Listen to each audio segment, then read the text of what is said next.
Hello दोस्तों, सबसे पहले आप सभी लोग को भैया दूज की ढेर सारी शुभकामनाएं। और मैं आशा करता हूँ आपकी ये छुट्टियां बहुत ही अच्छी तरीके से गुजरी होंगी और आगे आने वाला भविष्य भी आपके लिए बहुत ही उज्जवल हो। तो इसी शुभकामनाओं के साथ चलिए आज की वीडियो हम शुरू करते हैं। आज के हम इस सीरीज में लाए हैं अपने पार्ट 6 को, जहाँ पर हम आज ग्रुप डी का जो मेंस का एग्जाम हुआ था 2022 में, से डिस्कस करेंगे। ग्रुप डी में 2022 में एक प्री का एग्जाम हुआ था, एक मेंस का, जो ये मेंस का पेपर है। ठीक, प्री का ही पेपर हम डिस्कस करेंगे। ये पेपर हुआ था 2 अप्रैल को। ठीक, आज हम इस पेपर के केवल जनरल स्टडीज के सेक्शन को ही डिस्कस करेंगे। तो इसी के साथ चलिए आइए शुरू करते हैं आज का हमारा ये पहला सेशन। तो आज का हमारा पहला क्वेश्चन है कि ये सूची 1 दी हुई है, इसको सूची 2 के साथ मिलाना है। तो सबसे पहला दिया हुआ है ब्रदर्स सन, अर्थात भाई का पुत्र। भाई का पुत्र क्या पिता होता है? नहीं। भतीजी होती है? नहीं। भतीजा? हाँ, बिल्कुल सही। भाई के पुत्र को हम लोग क्या कहते हैं? भतीजा या नेफ्यू कहते हैं। ठीक, इसे भाभी नहीं कहते।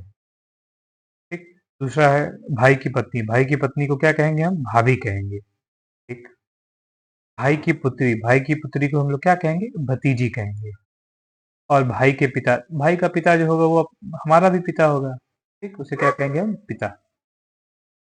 तो इस तरीके से क्या होगा? डी का हो जाएगा 1, डी का हो गया 1, किसी एक को पकड़ लीजिए, डी का 1 यहाँ दिया हुआ है। सी का हो जाएगा 2, सी का हो जाएगा 2, देखिए कल ये रहा option.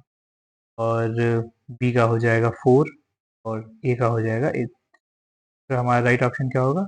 Option B will be the right answer. ठीक, तो ये बहुत ही, ये कोई जीएस का क्वेश्चन नहीं था, ये तो जनरल अवेयरनेस का क्वेश्चन था आपके, कि आपको चीज़ों का समझ है कि नहीं। आजकल बच्चे को भी बात पता होगी, इजी क्वेश्चन था। तो नेक्स्ट क्वेश्चन पे चलते हैं। Choose the most appropriate option, सबसे उचित विकल्प चुनें।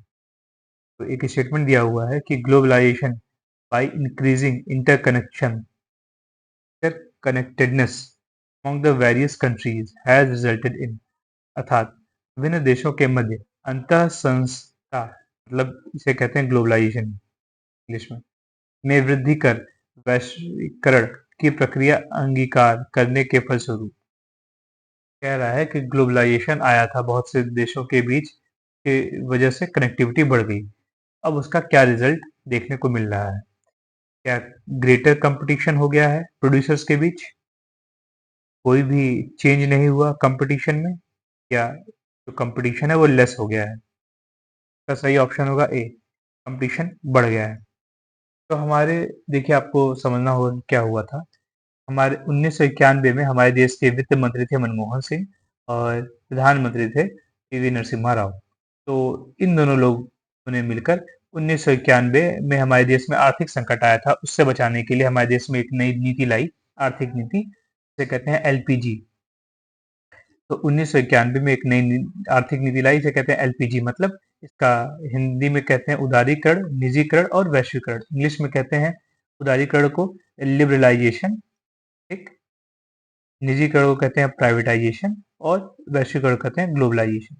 तो एलपीजी पॉलिसी हमारे देश में इम्प्लीमेंट हुई, तो हमारा देश जो है विश्व के अन्य देशों और व्यवस्थाओं से जुड़ गया। तो जब अब हमारे देश में बाहर, ये हमारा देश है, अब हमारे देश में बाहर की भी कंपनियां आने लगी, अलग अलग क्षेत्रों में। कपड़े उद्योग में नई नई कंपनियां आने लगी, खान पीने में जैसे जोमेटो है, अरे ये आपका पिज्ज़ा वाली बहुत सारी कंपनियां हैं, मैकडोनल्ड्स।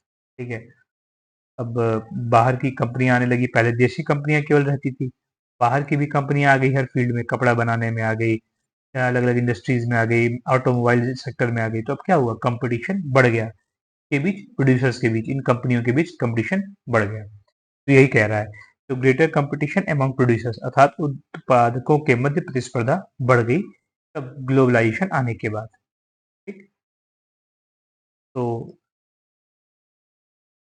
मैंने इसी से रिलेटेड ये जो फैक्ट्स है हमारे इंडियन इकोनॉमी से संबंध, मैंने बता दिया आपको कि 1991 में ये पूछा जाता है एग्जाम में कि एलपीजी पॉलिसी कब हमारे देश में इंप्लीमेंट की गई थी? 1991 में। Liberalisation, privatisation and globalisation. और इस नीति ने क्या किया था कि आर्थिक विकास को बढ़ावा दिया और सरकार की भूमिका को कम कर दिया। सरकार का बहुत ज़्यादा कंट्रोल हुआ करता था अर्थव्यवस्था पे, अब उसमें कमी आई और साथ में आर्थिक विकास को बढ़ावा मिला। तो नेक्स्ट क्वेश्चन पे अब चलते हैं। नेक्स्ट क्वेश्चन है, in India 1/3 of seats are now reserved for women in. भारत में अब 1/3 सीटें महिलाओं के लिए आरक्षित हैं। तो कहाँ पर आरक्षित है? पंचायती राज में, लोकसभा में, राज्य विधानसभाओं में या मंत्रिमंडल में? तो इसका सही ऑप्शन होगा ए, पंचायती राज इंस्टीट्यूशंस। पंचायती राज संस्थाओं में 1/3 रिजर्वेशन है महिलाओं के लिए, बाकी कहीं पर नहीं है। तो जो हमारे संविधान का है आर्टिकल 243 डी 243 डी, उसने ये कहा है पंचायतों में एक कम से कम 1/3 रिजर्वेशन महिलाओं के लिए होगा। कम से कम 1/3। ऐसा है कि 1/3 से ज्यादा भी हो सकता है, लेकिन कम से कम 1/3 आपको रिजर्वेशन देना ही है महिलाओं को। ठीक। तो बिहार पहला राज्य था पूरे देश में जिसने इस जो आर्टिकल था उसको इम्प्लीमेंट किया। ठीक। और अपने यहाँ महिलाओं को 1/3 मतलब 33% आरक्षण दिया। ठीक। अब बाद में इसे बढ़ा के उसने 50% कर लिया। और ज्यादातर आज के भारत में जो राज्य हैं वहां पर महिलाओं के लिए पंचायती राज में 50% सीट्स रिजर्व्ड है महिलाओं के लिए।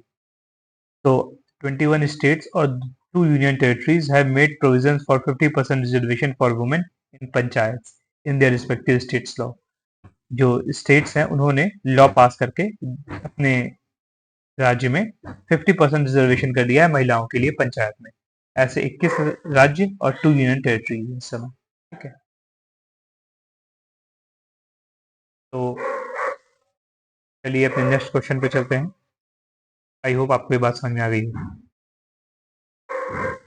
हमारा नेक्स्ट क्वेश्चन है कि निम्नलिखित विच of the following come under the category of chemical change. निम्नलिखित में से कौन सा से रासायनिक परिवर्तन की श्रेणी में आता या नहीं?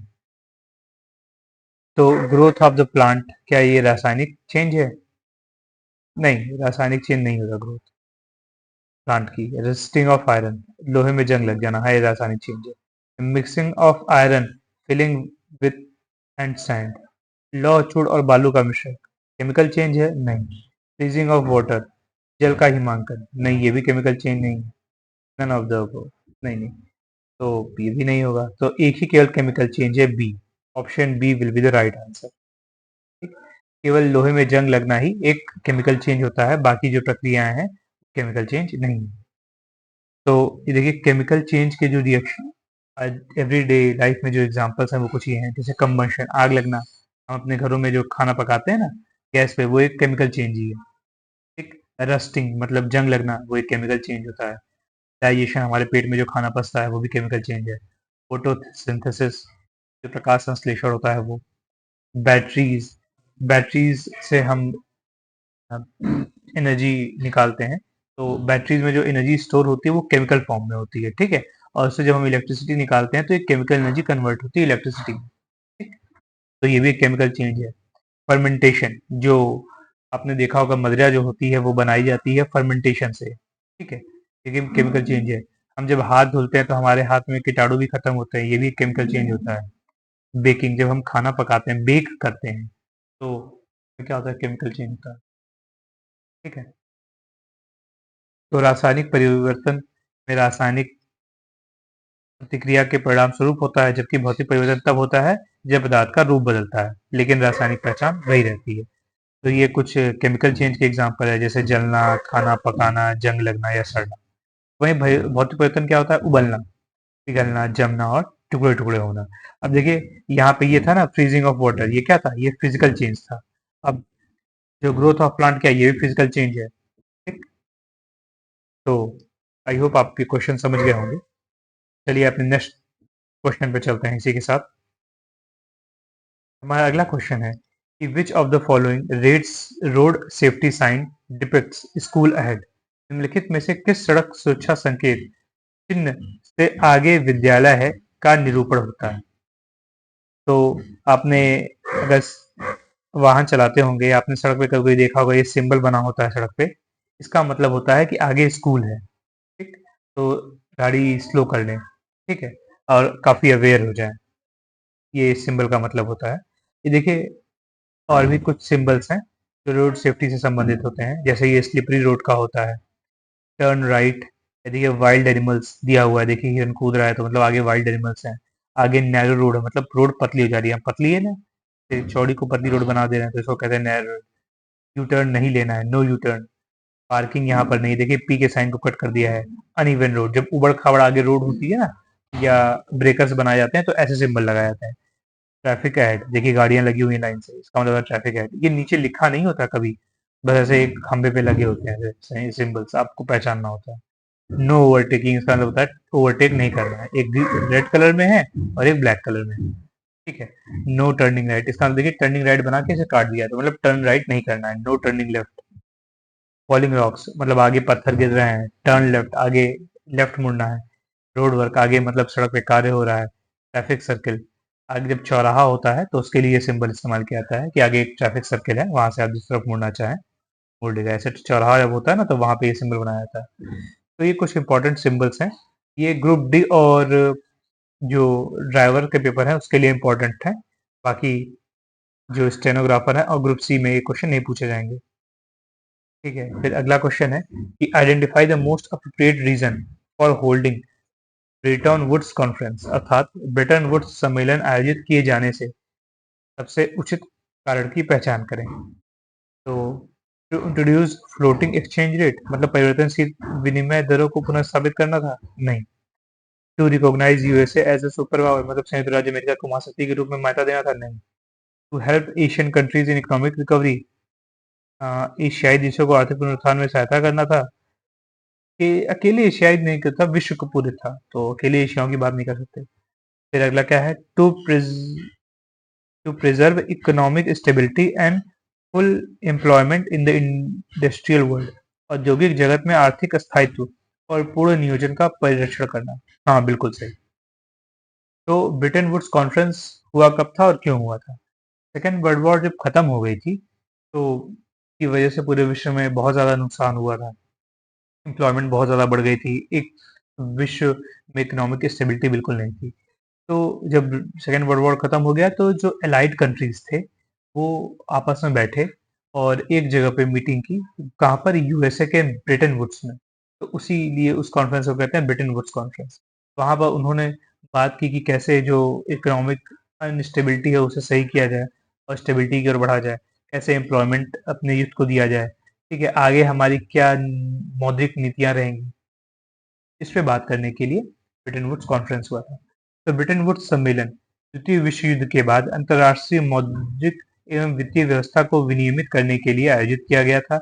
यह सम्मेलन कब हुआ था? 1944, 1 से 22 जुलाई 1944 के बीच अमेरिका में के न्यू हैम्पशायर, तब ये क्या है, न्यू हैम्पशायर वहाँ का स्टेट है, में स्थित ब्रिटेन वुड्स नाम की जगह है में आयोजित किया गया था। सम्मेलन को आधिकारिक तौर पर संयुक्त राष्ट्र मौद्रिक एवं वित्तीय सम्मेलन के नाम से जाना जाता है। इस सम्मेलन में 84 देशों के प्रतिनिधियों ने भाग लिया था, ठीक। तो ये है ब्रिटेन वुड्स कॉन्फ्रेंस के बारे में कुछ इंपॉर्टेंट फैक्ट्स।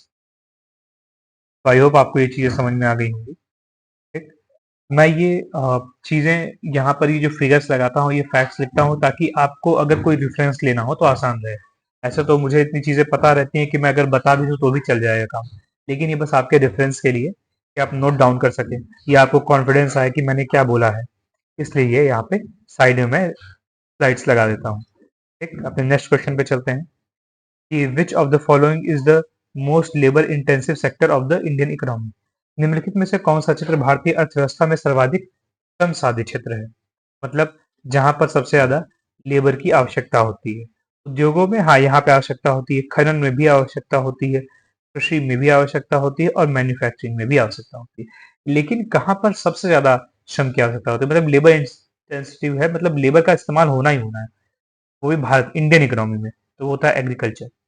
जो भारत में जो एग्रीकल्चर होता है ना वो लेबर इंटेंसिव है, बहुत ज्यादा लेबर की रिक्वायरमेंट रहती है और पूरा पूरा लेबर पे ही डिपेंड है। आज भी हम जो ऑटोमेशन हो गया है, आप देखते होंगे सोशल मीडिया पे कि विदेशों में अलग अलग तकनीकों का इस्तेमाल हो रहा है, लेकिन इंडिया में आज भी वो तकनीक इस्तेमाल नहीं होती, क्योंकि हमारा जो एग्रीकल्चर सेक्टर है वो लेबर इंटेंसिव है, बहुत ज्यादा हम लेबर्स को इस्तेमाल करते हैं, ठीक है। इससे लोगों को रोजगार भी मिलता है, सच है, ठीक है। बाकी और भी क्षेत्रों में लेबर का इस्तेमाल होता है, लेकिन आज वहाँ पे मशीनों का इस्तेमाल हो रहा है। जैसे माइनिंग में आज बड़ी-बड़ी हम मशीनें इस्तेमाल कर रहे हैं खोदने के लिए, ठीक है? आप देख ही रहे होंगे ज़मीन खोदनी होती है तो जेसीबी इस्तेमाल हो जा रही है। इंडस्ट्री में बहुत ज़्यादा ऑटोमेशन हो चुका है।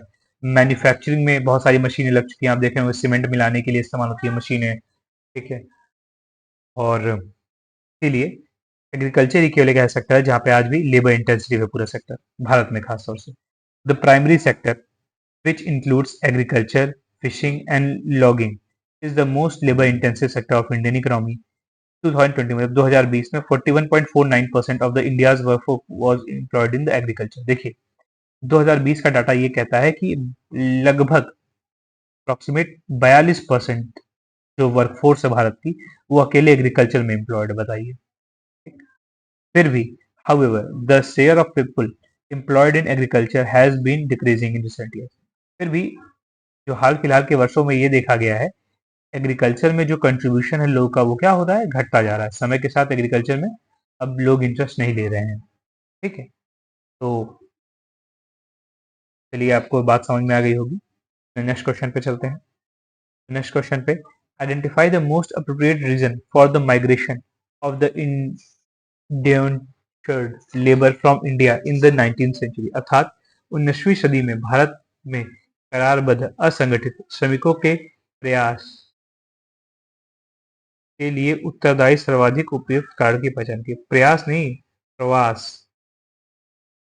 क्या हो रहा था 19वीं सदी में भारत से बहुत ज्यादा जो लेबर थे वो दूसरी कंट्रीज में जा रहे थे, तो उसके क्या कारण थे, मतलब जो सबसे मुख्य कारण था वो क्या था कि उन्हें पहला कारण दिया गया है कि उन्हें अपने गृह प्रदेश मातृभूमि से बाहर निकाला जा रहा था। क्या 19वीं सदी में ऐसा कुछ था? नहीं।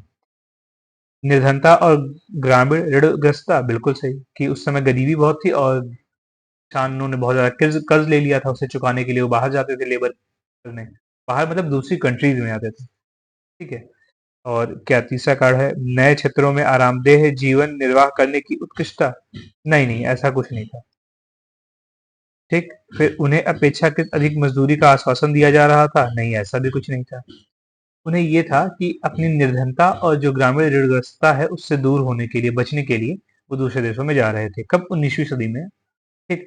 तो Indian migrated to European colonies, मतलब यूरोप में चले गए थे। यूरोप की जो कॉलोनीज हुआ करती थी उस समय यूरोप भी अलग अलग देशों पे राज करते थे, यूरोप के अलग जो कंट्रीज थी, तो भारत से लेबर्स को निकाल के जो भारत कंट्रीज थी उसे निकाल के अफ्रीका में भेज रहे थे, वहाँ साउथ अमेरिका में भेज रहे थे, यहाँ तक कि यूरोप में भेजा जा रहा था काम करने के लिए। तो यही पूछा जा रहा है कि क्या कारण थे। तो ये चार मेन कारण थे। To escape poverty and famine, जो गरीबी है और फैमाइन जो है उससे निकलना। To work for the relative good wages, हाँ अच्छे वेज मतलब दिन का खर्चा निकले उसके लिए कम करना। To cover the cost of returning home, मतलब अपने घर वापस आने के लिए भी पैसे बचाना। To work in the new land, एक नए क्षेत्र में कार्य करना। तो ये कारण थे जिनकी वजह से 19वीं सदी में जो लेबर थे वो भारत छोड़ के जाते थे। तो अगला क्वेश्चन है कि what was the political system in France before the 1789, 1789 से पूर्व फ्रांस में किस प्रकार की राजनीतिक तंत्र था? तो उससे पहले 1789 से पहले फ्रांस में डिक्टेटरशिप थी, मतलब तानाशाही। तो क्या हुआ था 1789 की बात क्यों किया है, क्योंकि उसी समय फ्रेंच रेवोल्यूशन हुआ था, फ्रांस की क्रांति हुई थी। तो 1789 से पहले फ्रांस में तानाशाही डिक्टेटरशिप हुआ करती थी, लेकिन 1789 में वहां पर क्या हुआ, फ्रांस की क्रांति आ गई और वहां पे जो तानाशाही थी वो समाप्त हो गई। उसके बाद वहां लोकतंत्र की स्थापना हुई, ठीक। और उस जो फ्रेंच रेवोल्यूशन था वहां पे तीन विचारों ने सबसे ज्यादा डोमिनेट किया। एक था स्वतंत्रता, समानता और बंधुत्व, मतलब लिबर्टी, इक्वलिटी एंड फ्रेटर्निटी। और यहीं से लिबर्टी, इक्वलिटी एंड फ्रेटर्निटी का कॉन्सेप्ट हमारे संविधान में भी लिया गया है, कॉन्स्टिट्यूशन में लिया गया है। पूछा जाता है कि लिबर्टी, इक्वलिटी, फ्रेटर्निटी कहाँ से लिया हमने? फ्रेंच रेवोल्यूशन से लिया, जो कि कब हुई थी? 1789 में हुई। तो आई होप आपको ये क्वेश्चन समझ में आ गया होगा। नेक्स्ट क्वेश्चन पे चलते हैं। ये इजी क्वेश्चन था कि ये सूची एक दी हुई है, दूसरी तरफ सूची दो है और ये अलग अलग पॉलिटिकल टर्म्स दी हुई है। आपको बताना है कि इसको सिंगल वर्ड में कैसे रिप्रेजेंट किया जाएगा। Power shared among different organs of the government, मतलब सरकार के विभिन्न अंगों के मध्य जब शक्ति को साझा किया जाता है तो उसे क्या कहते हैं? प्लूरलिज्म कहते हैं? नहीं। Separation of power? हाँ, ये कुछ कह सकते हैं। Coalition government? नहीं, नहीं। गठबंधन सरकार नहीं कहते। Federal government? नहीं, नहीं, ये भी नहीं। फेडरल गवर्नमेंट तो तब होती है कि जब ऊपर एक केंद्र हो, फिर राज्य हो, तब मतलब इनके बीच जब शक्तियों का विभाजन, तब इसे फेडरल गवर्नमेंट कहा जाता है। तो ये नहीं होगा। लेकिन जब एक ही गवर्नमेंट हो उसके विभिन्न अंगों के बीच, तो उसे क्या कहेंगे? सेपरेशन ऑफ पावर कहेंगे। Power shared among government at different levels, विभिन्न स्तरों पर सरकार के मध्य साझा की गई शक्ति, इसे क्या कहेंगे? फेडरल गवर्नमेंट कहेंगे। तो भारत में क्या है? फेडरल गवर्नमेंट ही है। ठीक। Power shared by different social groups, विभिन्न सामाजिक समूहों द्वारा साझा की गई शक्ति, इसे प्लूरलिज्म कहेंगे। ठीक। बहुलवाद कहेंगे। पावर शेयर्ड बाय टू और मोर पॉलिटिकल पार्टीज, दो से अधिक राजनीतिक दलों द्वारा साझा की गई शक्ति, इसे क्या कहेंगे? कोएलिशन गवर्नमेंट कहेंगे। गठबंधन की सरकार कहेंगे।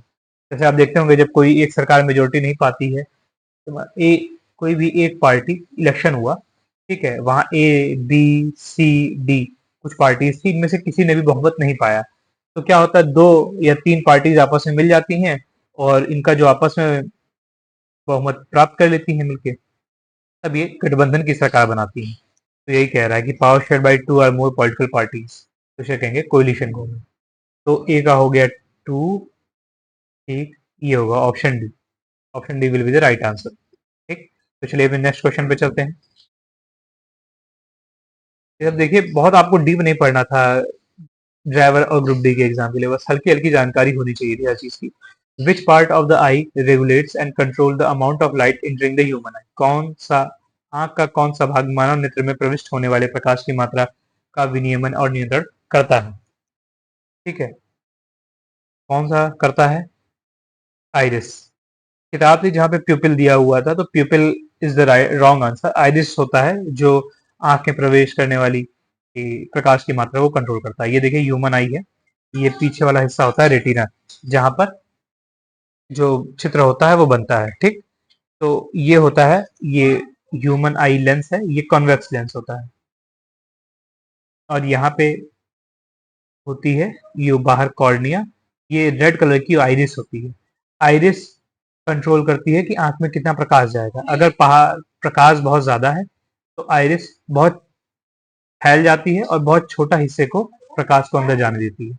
अगर बाहर अंधेरा है तो आइरिस सिकुड़ जाती है और ये जो काफी बड़ा गेटवे खुल जाता है, जिससे आंख के अंदर ज्यादा प्रकाश जा पाता है। ठीक है। तो आंख का वह भाग जो प्रवेश करने वाले प्रकाश को नियंत्रित करता है वह आइरिस कहा जाता है। ठीक है। आई होप आपको ये बात क्लियर हुई होगी। ठीक। इसका सही आंसर होगा आइरिस। ये क्वेश्चन पहले भी आ चुका है हाई कोर्ट आर में, वहां पे मैंने डिस्कस किया था। तो हमारा अगला क्वेश्चन है कि from the following identified tertiary sector activities, निम्नलिखित में से तृतीय क्षेत्र की पहचान करें। तो कॉल सेंटर एम्प्लॉयज, हाँ ये एक तृतीय क्षेत्र है, टर्शियरी सेक्टर इसे कहते हैं। वकील, हाँ वकील भी सर्विस देता है, जो जहां भी सेवा दी जाती है सर्विस, वो क्या होता है? टर्शियरी सेक्टर होता है। तो कॉल सेंटर एक आपको सर्विस देने सेंटर होता है। ठीक है। वकील भी आपको एक सर्विस देता है, आपसे फीस लेता है और आपका केस लड़ता है। फिशरमैन जो मछुआरा होता है, मनी लेंडर और फार्मर। मछुआरा प्राइमरी, जो मछुआरे की जो एक्टिविटी होती है प्राइमरी सेक्टर होती है, प्राथमिक। साहूकार, ये भी एक टर्शरी सेक्टर होता है। ठीक है, ये आपको पैसे देता है। ठीक है। कृषक, ये भी एक प्राइमरी सेक्टर होता है। ठीक। तो हमारा जो सही ऑप्शन हो क्या होगा? ए बी और डी। देखिए ए बी और D, the right option will B D. ठीक।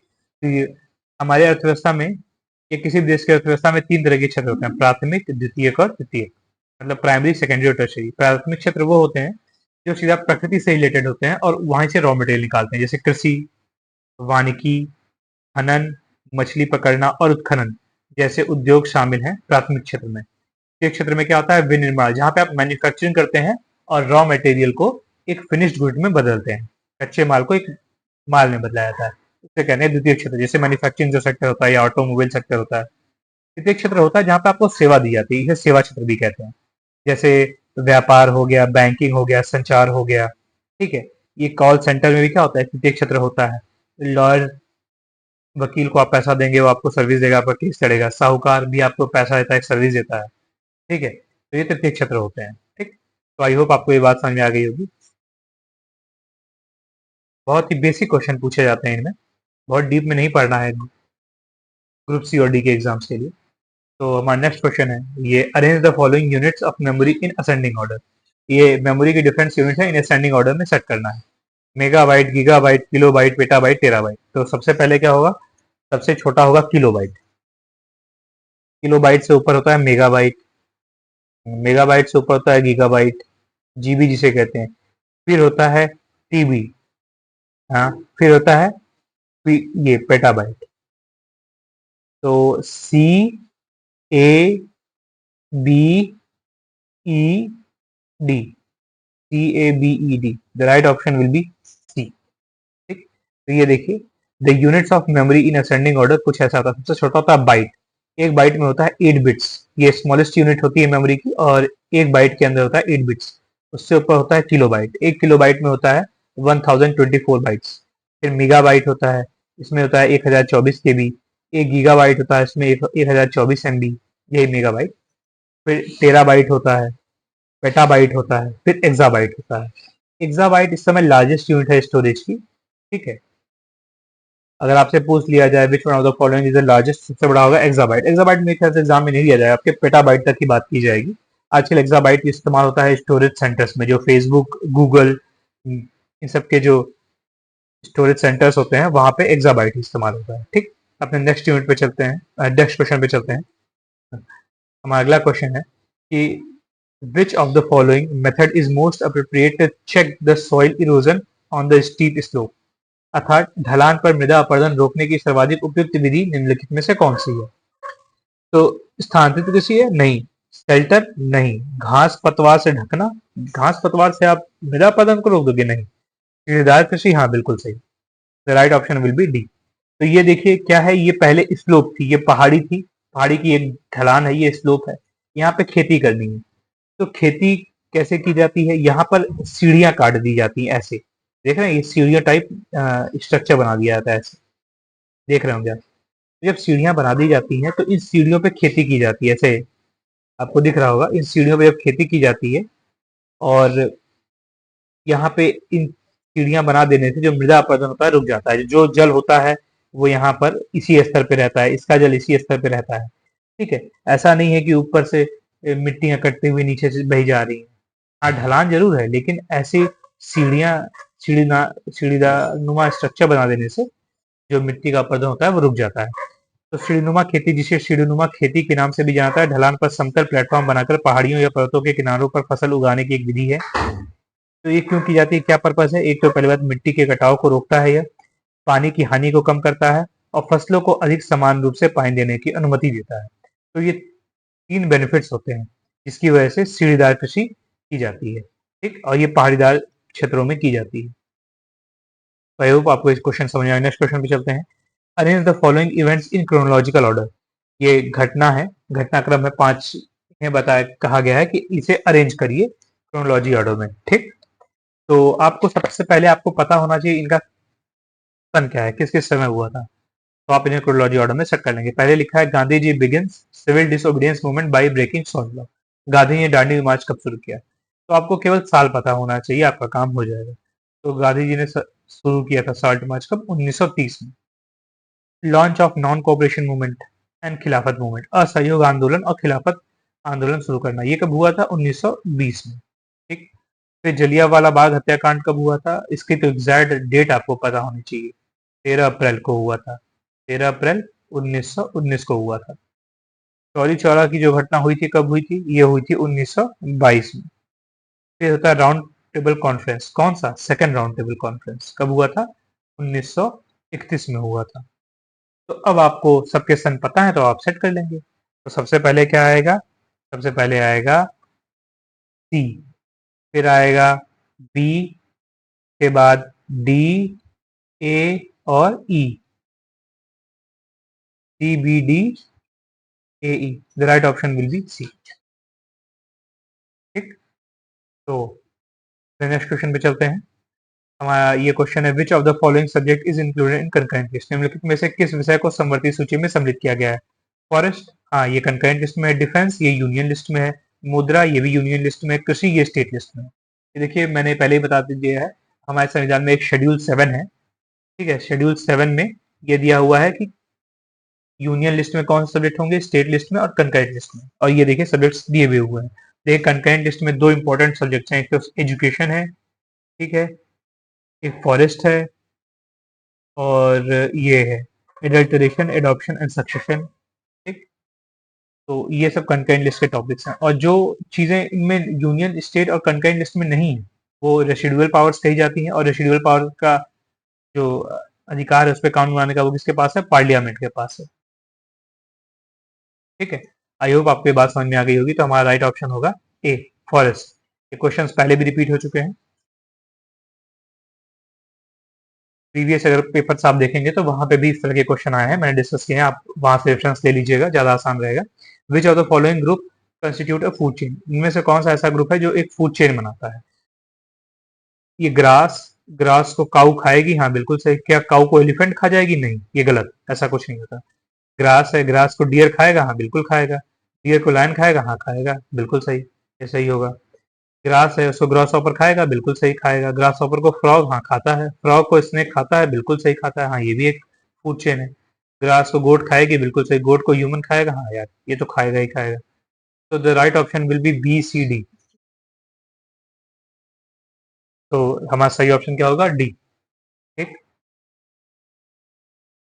तो ये मैंने एक एग्जाम्पल लिया है फूड चेन का, ठीक। अपने नेक्स्ट क्वेश्चन पे चलते हैं। ये स्टोरेज डिवाइसेस हैं, तो पूछा जा रहा है कि कौन सी ऐसी है जो कि स्टोरेज डिवाइस नहीं है। हार्ड ड्राइव एक स्टोरेज डिवाइस है, हाँ। कॉम्पैक्ट डिस्क, देखिए हार्ड डिस्क हाँ स्टोरेज डिवाइस है। कॉम्पैक्ट डिस्क मतलब सीडी से कहते हैं, हाँ ये भी एक स्टोरेज डिवाइस है। देखिए आपने देखा होगा इसके अंदर पहले चलती थी मूवीज, मिलती थी, अब तो इसका भी टाइम खत्म हो गया, अभी अभी यूज नहीं हो रही है, ऑब्सोलीट हो रही है। जॉयस्टिक नहीं, जॉयस्टिक एक स्टोरेज डिवाइस नहीं, जॉयस्टिक से गेम खेला जाता है, ये जॉयस्टिक। प्लॉटर, प्लॉटर प्रिंटर का बड़ा भाई होता है, इससे भी प्रिंटिंग की जाती है, लेकिन बड़े बड़े बैनर्स, एडवर्टाइजमेंट बैनर्स निकाले जाते हैं प्लॉटर। तो प्लॉटर भी एक स्टोरेज डिवाइस नहीं है। मेमोरी स्टिक, हाँ मेमोरी स्टिक ये रही, देखो ये मेमोरी स्टिक में चीजें सेव की जाती हैं। और देखिए नाम में ही लिखा है मेमोरी स्टिक, जो पेन ड्राइव आती है वो भी एक मेमोरी स्टिक है, जो मेमोरी कार्ड्स आते थे छोटे बड़े वो सब भी क्या है, मेमोरी स्टिक्स है। तो हमारा सही ऑप्शन क्या होगा, ए, बी और ई। क्या है ये स्टोरेज डिवाइस है, लेकिन आपसे पूछा गया है नॉट स्टोरेज डिवाइस, कौन सा स्टोरेज डिवाइस नहीं है।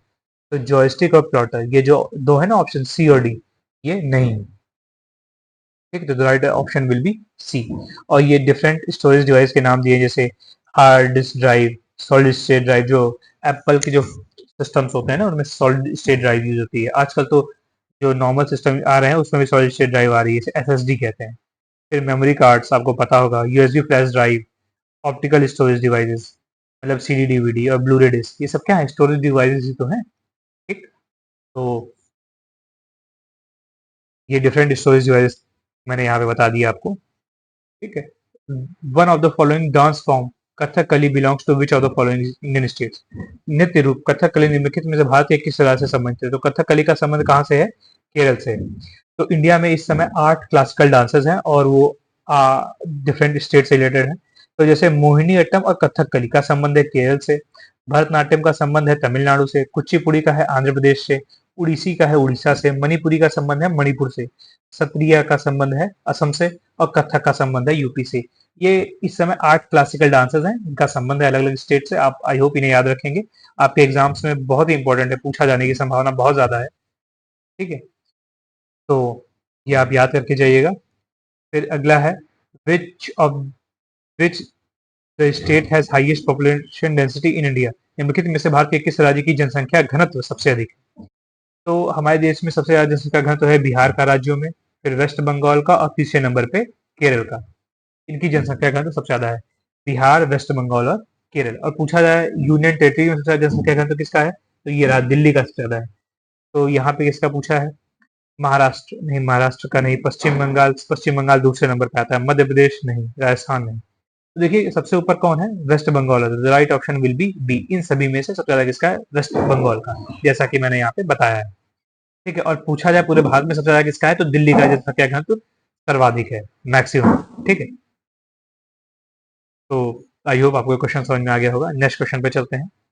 तो अगला क्वेश्चन है, विच one of the following places receive the highest rainfall in the world? निम्नलिखित में से किस स्थान पर विश्व में सबसे अधिक वर्षा होती है? तो कहाँ पे होती है? गुवाहाटी नहीं, सिलचर नहीं, मौसिनराम हाँ बिल्कुल सही। सबसे ज्यादा वर्षा कहाँ पे होती है? मौसिनराम में। दुनिया का सबसे ज्यादा वेटेस्ट प्लेस, भीगा हुआ प्लेस भी इसे कहते हैं, मौसिनराम में। चेरापूंजी सेकंड नंबर पे आता है। ठीक है, तो देखिए मौसिनराम की मैंने फोटो लगाई है। यहाँ पे देखिए हमेशा लगभग वर्षा होती रहती है।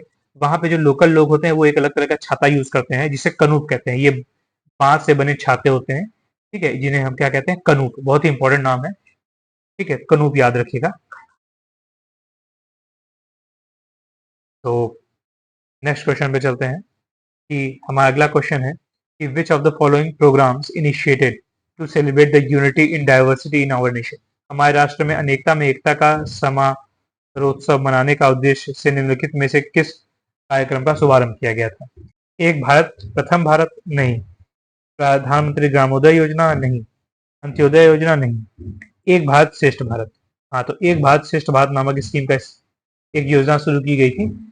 किस लिए? हमारे देश में जो यूनिटी है, डाइवर्सिटी है, यूनिट कहते हैं ना, द यूनिटी इन डाइवर्सिटी, ठीक है, अनेकता में एकता को सेलिब्रेट करने के लिए भारत सरकार द्वारा एक कार्यक्रम शुरू किया गया था, एक भारत श्रेष्ठ भारत। ठीक, तो ये एक भारत श्रेष्ठ भारत शुरू किया गया था प्रधानमंत्री नरेंद्र मोदी द्वारा। कब? 31 अक्टूबर 2015 को। आप केवल साल याद रखिएगा। उस दिन क्या था? सरदार वल्लभ भाई पटेल का जन्मदिवस था। ठीक, तो उस पर ये योजना शुरू की गई थी। इसका उद्देश्य था कि मौजूदा सांस्कृतिक संबंधों के माध्यम से देश के विभिन्न भागों में एकता को बढ़ावा देना। ठीक, तो एक भारत श्रेष्ठ भारत। ठीक, ये भारत के देखिए अलग अलग कल्चर्स को प्रमोट किया जा रहा है इस फिगर के माध्यम से। तो आई होप आपको ये स्कीम समझ आ गई। आपके हर पेपर में एक या दो क्वेश्चन स्कीम से जरूर रहते हैं, तो स्कीम बहुत ही पढ़ के जाएगा। मैं आपको सारे स्कीम से एक जगह कंपाइल करके उन सबका जो भी इंपॉर्टेंट क्रक्स है एक जगह बता दूंगा। तो अभी अपने लास्ट क्वेश्चन पे हम चलते हैं। Which one of the following schemes aim creation of basic sports infrastructure in village and panchayat level? ग्रामीण और पंचायत स्तर पर, कहाँ पर? ग्रामीण और पंचायत स्तर पर मूलभूत खेल अवसंरचना सृजित करने के उद्देश्य से निम्नलिखित में से कौन सी योजना क्रियान्वित की गई थी? तो पंचायत खेल अभियान, ऐसा कुछ नहीं है। प्रखंड पंचायत युवा क्रीड़ा अभियान, ये भी कुछ नहीं है। पंचायत युवा क्रीड़ा एवं खेल अभियान, पंचायत युवा क्रीड़ा एवं खेल अभियान, the right option will be C. हाँ, तो ये हमारा होगा सही ऑप्शन। तो केंद्र सरकार द्वारा खेलों को प्रोत्साहन देने के लिए गांव और पंचायत स्तर पर एक स्कीम शुरू की गई थी, योजना पंचायत युवा क्रीड़ा खेल अभियान। देखिए, इसके तहत भारत के विभिन्न पंचायतों में, लगभग सभी पंचायतों में खेल आयोजित किए जाते हैं, जिसको सेंट्रल गवर्नमेंट मिल फाइनेंस कर रही थी। और इसी तरह केंद्र सरकार द्वारा एक योजना शुरू और की गई है, खेलो इंडिया योजना, अगर आप जानते हो। ठीक, पंचायत युवा क्रीड़ा योजना खेल अभियान के तहत भारत सरकार ने 13,000 क्रीड़ाश्री, क्रीड़ाश्री उन लोगों का नाम था जो स्वयंसेवक थे, जो प्रशिक्षण दे रहे थे इस खेलकूद की योजना में। ठीक है, इस योजना को सन 2009-10 में, सन 2008 में लाया गया था। और इसके तहत सन 2009-10 में वार्षिक जो ग्रामीण प्रतियोगिता है उसमें 22 लाख से ज्यादा ग्रामीण युवाओं ने हिस्सा लिया था। ठीक है, तो ये कुछ इंपॉर्टेंट बातें थी। आई होप आपको ये सेशन अच्छा लगा होगा। तो इस प्रकार से आज हमने अपने जो ये ग्रुप डी का एग्जाम था इसके 25 क्वेश्चंस को डिटेल में डिस्कस किया। ये सभी क्वेश्चन जीएस के थे। ठीक है, आई होप आपको ये इनिशिएटिव अच्छा लगा होगा। मैं काफी मेहनत करके इन वीडियोस को बनाता हूँ, तो आप अपने कमेंट में जरूर अपने रिव्यूज दीजिएगा और चैनल को लाइक शेयर और सब्सक्राइब करें। ठीक, थैंक यू। और इस प्रकार से मैं आज को साइन ऑफ करता हूँ।